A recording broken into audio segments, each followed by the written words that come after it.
pessoal, vamos dar início à disciplina de Eletrônica Analógica do curso Técnico em Automação Industrial. Eu sou o professor Ítalo e vamos iniciar agora a nossa primeira videoaula.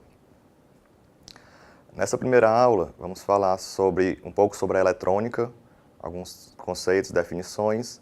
Depois vamos falar sobre os materiais semicondutores, que são os principais materiais que constituem os dispositivos eletrônicos. E para finalizar a disciplina, vamos falar sobre o diodo semicondutor. Eu sou engenheiro eletricista, formado pela Federal de Campina Grande e também possuo mestrado na área de engenharia elétrica.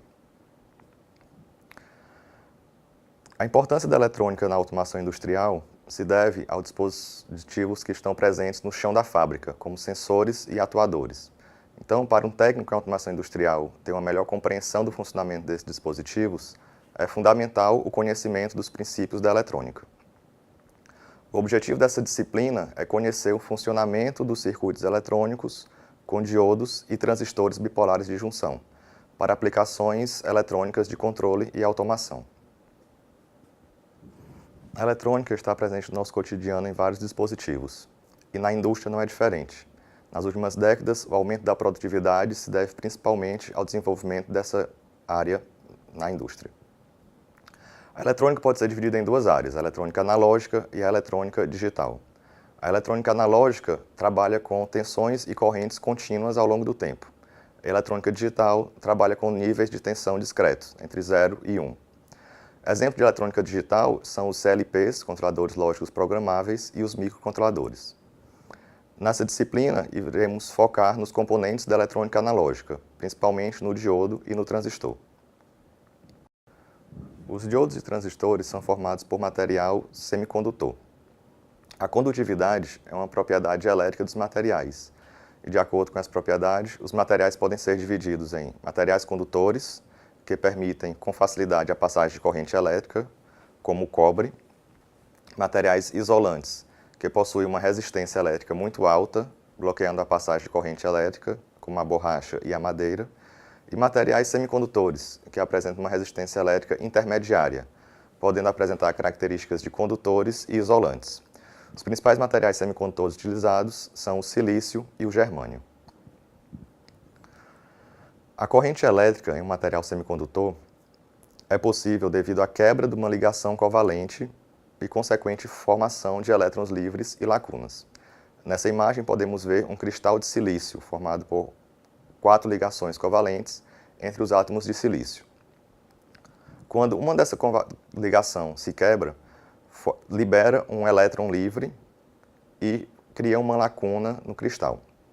Esse elétron livre é que origina a corrente no material semicondutor. A adição de purezas no cristal de silício proporciona uma alteração controlada da sua condutividade. Esse processo é denominado dopagem. Podemos criar dois tipos de material, o material tipo N e o material tipo P. No material tipo N é adicionado um átomo pentavalente ao cristal de silício, e este possui uma quantidade maior de elétrons livres. No material tipo P, adicionamos um átomo trivalente ao cristal, e possui uma quantidade maior de lacunas. A junção desses dois materiais, material tipo N com material tipo P, forma o diodo semicondutor.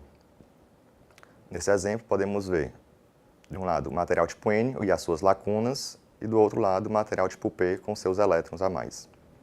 Na região da junção, vai acontecer uma recombinação dos elétrons. Os elétrons do material tipo N irão se deslocar para o material tipo P, preenchendo as lacunas. Os átomos que perderam um elétron no material tipo N viram íons positivos, e os átomos que receberam um elétron no material tipo P viram íons negativos. Os íons formam uma zona de depleção, que é uma barreira que dificulta a passagem de corrente. A zona de depleção irá mudar de tamanho de acordo com a polarização do diodo. Com isso, ele se comporta de forma diferente, de acordo com sua polarização.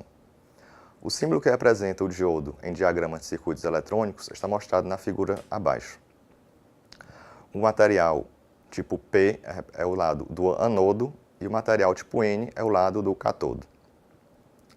Essa seta representa a passagem de corrente entre o anodo e o cátodo.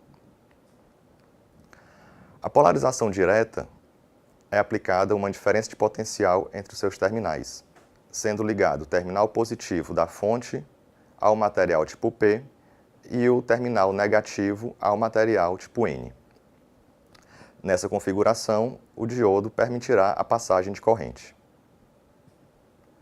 Na polarização reversa, é ligado o terminal positivo da fonte no material tipo N e o terminal negativo no material tipo P. Essa configuração aumenta a zona de depleção, dificultando a passagem de corrente. Para uma análise aproximada do circuito, pode-se utilizar o modelo do diodo ideal.